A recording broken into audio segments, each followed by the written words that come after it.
नमस्कार मंडळी, मराठी माहिती दूध या यूट्यूब चॅनलमध्ये तुम्हा सर्वांचं स्वागत आहे.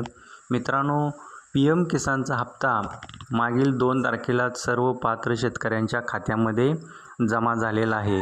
परंतु मित्रांनो, काही शेतकरी पात्र असून देखील त्यांना PM किसानचा हप्ता जो आहे तो मिळालेला नाही.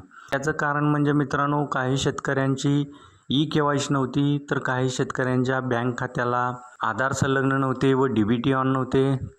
सर्वात महत्त्वाचं म्हणजे काही शेतकऱ्यांच्या खात्यावरती लँड सीडिंग नो असा रिमार्क पडलेला होता.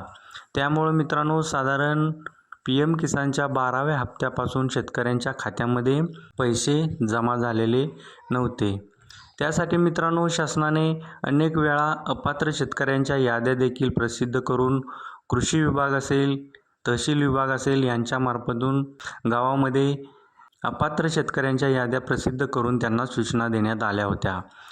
त्या पद्धतीने मित्रांनो, शेतकऱ्यांनी आपली जी काही त्रुटी असेल ती पूर्ण करून, म्हणजे बँकेमध्ये जाऊन KYC करून किंवा आधार संलग्न करून, तसेच 7/12/8 जमिनीचे महसूल पुरावे कृषी विभाग व तहसील कार्यालय या ठिकाणी जमा करून आपल्या खात्यावरती लागलेले लँड सीडिंग नो हे त्यांनी ऑन करून घेतलेलं आहे, चालू करून घेतलेलं आहे. त्यामुळे ते शेतकरी आता PM किसान योजनेसाठी पात्र झालेले आहेत.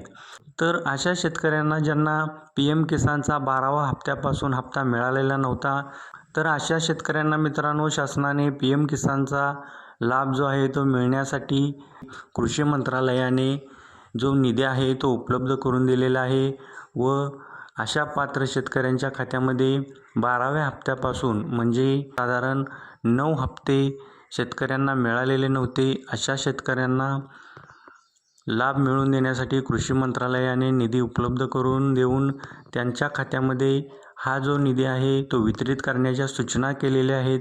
त्यामुळे मित्रांनो, या शेतकऱ्यांना 9 हप्ते आले नव्हते. अशा शेतकऱ्यांना 2,000 रुपये प्रमाणे म्हणजेच 18,000 रुपये त्यांच्या खात्यामध्ये PM किसानचे थकीत हप्ते जमा होणार आहेत. ही अतिशय शेतकऱ्यांच्यासाठी आनंदाची बातमी आहे मित्रांनो. हे हप्ते लवकरच शेतकऱ्यांच्या खात्यामध्ये जमा होतील असे सांगण्यात आलेले आहे. परंतु मित्रांनो, शासनाने कोणतीही तारीख जाहीर केलेली नाही, परंतु या निधीची तरतूद करून शेतकऱ्यांच्या खात्यावरती हप्ते जमा करण्यासाठी निर्देश दिलेले आहेत. त्यामुळे मित्रांनो, लवकरच अशा पात्र शेतकऱ्यांच्या खात्यामध्ये हा जो निधी आहे तो जमा होईल. असेच महत्त्वपूर्ण अपडेट पाहण्यासाठी आपल्या चॅनलला सबस्क्राईब करा. तसेच हा व्हिडिओ जास्तीत जास्त आपल्या शेतकरी बांधवांना शेअर करा. चला तर मग भेटूया अशीच एका नवीन अपडेटसह पुढील नवीन व्हिडिओमध्ये.